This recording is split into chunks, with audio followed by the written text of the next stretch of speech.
สบายดีพ่อแม่พี่น้องมาเด้อมากินตำเส้นพี่น้องสวัสดีสบายดีพ่อแม่พี่น้องว่าสุขสู่คนมาเด้อจ้ากินข้าวเด้อกินข้าวแรงพี่น้องมาตำเส้นตำหมูตำตัวพี่น้อง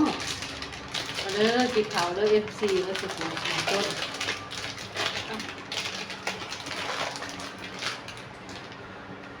มาพี่น้องเนาะตั้มแต่พี่ไข่ต้มน้ำด้วยพี่น้องให้เขียวโม้ใช่ไหมพี่แกอะไรอันโอ้แกใส่แบบนี้เรื่องพี่น้องเด้ออันนี้ของน้ำ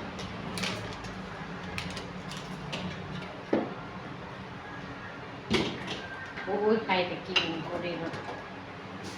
จะเทียมมาใส่ตำเสียงพี่น้องเอ้ยแซ่บแ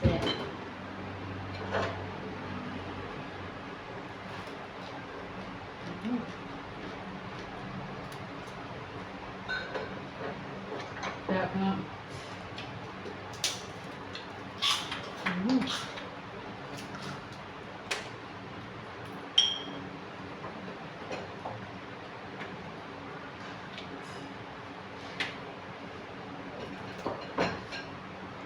เผ็ดนะ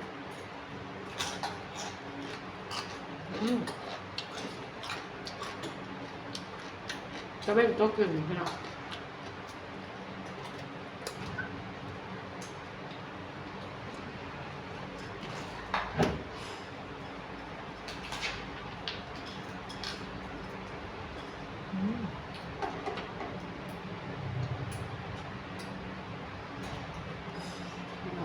จำเสร็จดีกว่า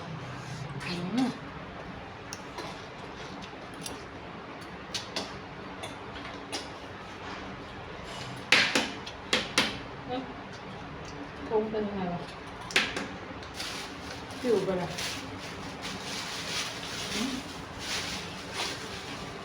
เจ็บนะครับ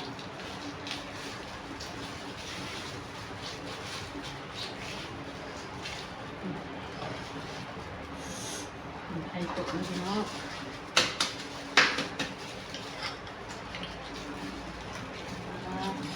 จับเดียวแซ่บนี่จะยังแซ่บ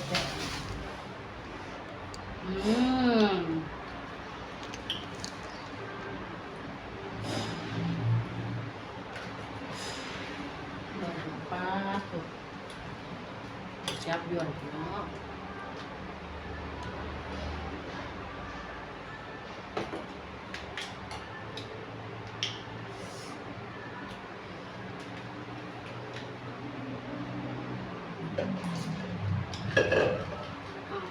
คิดว่าจะเอาบัวมุมา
ทำแบบนี้เล็กน้อยกินอุ้ย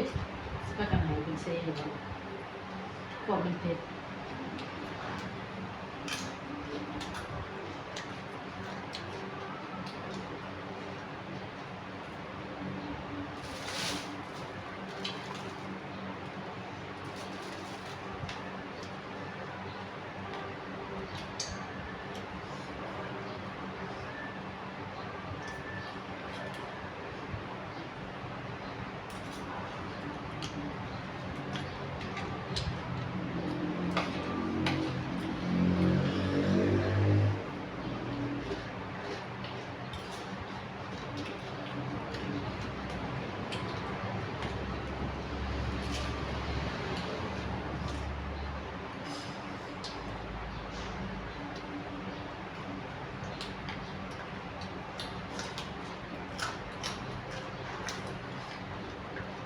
แซ่บไปแล้ว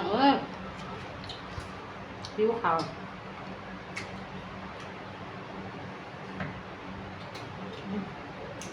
เพื่อได้เป็น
เพื่อกับหลานตำ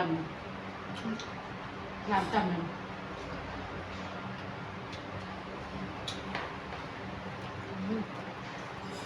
มันยังบนเครื่องแล้วเหรอ แหละ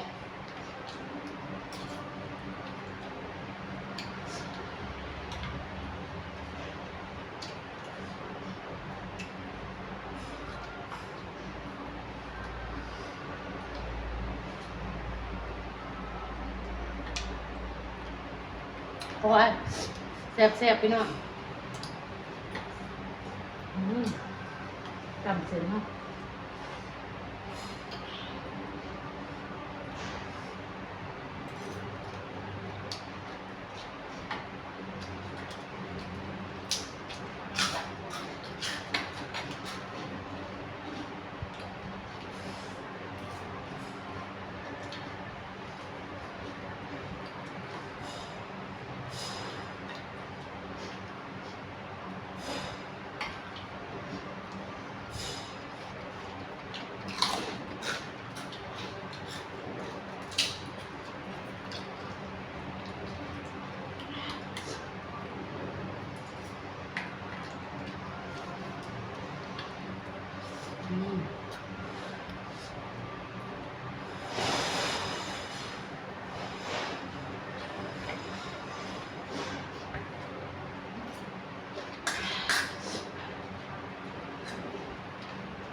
ดีเด้อ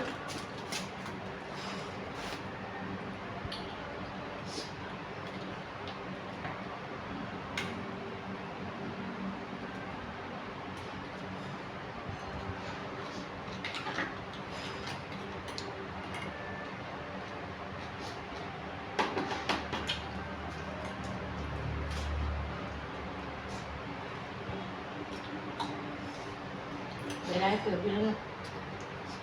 กินผู้หนึ่งนี่เลือกกินหาเติมเครื่อง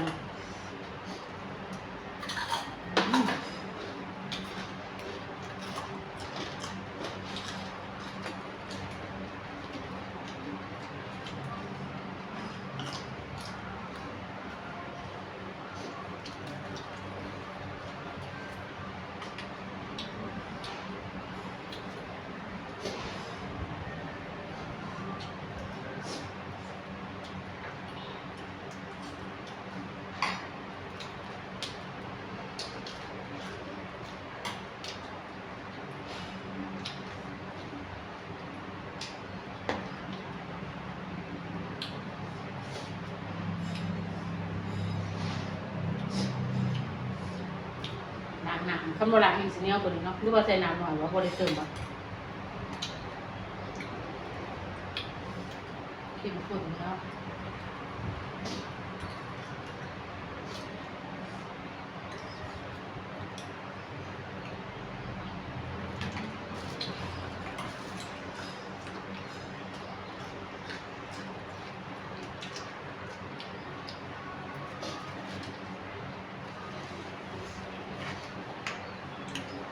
เพราะว่าเพชรพี่น้องเอ้ยแซ่บแซ่บแซ่บ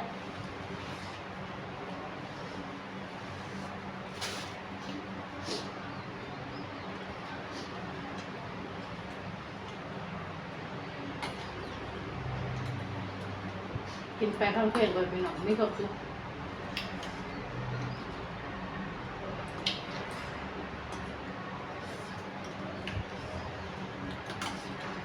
ทำเสียงกินก็กดต้มกับจับยวนพี่น้อง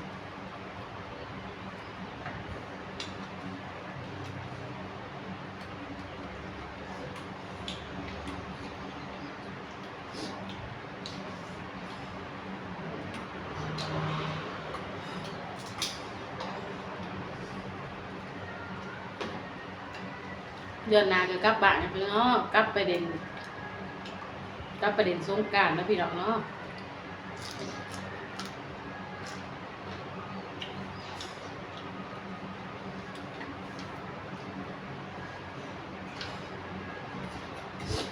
ฝากติดตามในเรื่องพี่น้อง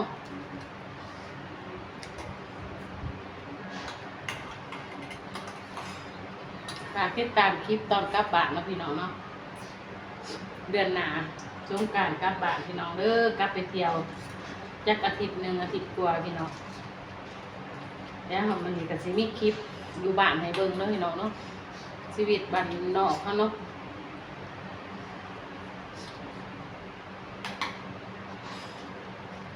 ชีวิตบ้านนอกบ้านหน้าพี่น้อง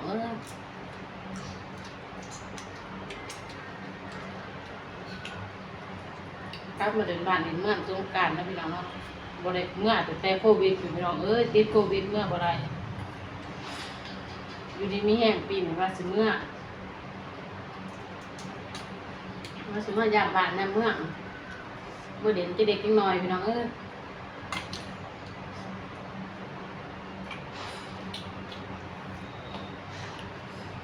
บ่ได้เมื่อแต่โควิดพี่น้องติดโควิดตอนนั้นโควิดระบาดก็เลยบ่ได้เมื่อมีโอกาสก็สิเมื่อเด่นจะเด็กจังหน่อยพี่น้อง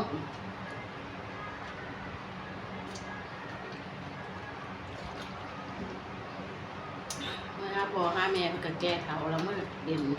ยามบ้านยามเมืองนะพี่น้องเนาะเมื่อเด่นสงกรานต์อาทิตย์หนึ่งเด้อพี่น้องอย่าเริ่มฝากกดติดตาม YouTube ในเด้อพี่น้องเป็นเองนะพี่น้องขอตัวลาไปก่อนเพื่อแต่เรื่องน้อยหนึ่ง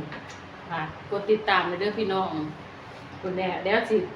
อันนี้ให้เบิ่งเด้อพี่น้องเด้อตอนกลับบ้านเดี๋ยวสิถ่ายให้เบิ่งว่าเป็นจังได วันนอกวันหน้าพี่น้องเอ้ยบ่ค่อยมีอีทางดูร้านหรอกเฉพาะตัวลาไปก่อนพี่น้องกินเดียวแล้วพี่น้องสบายดี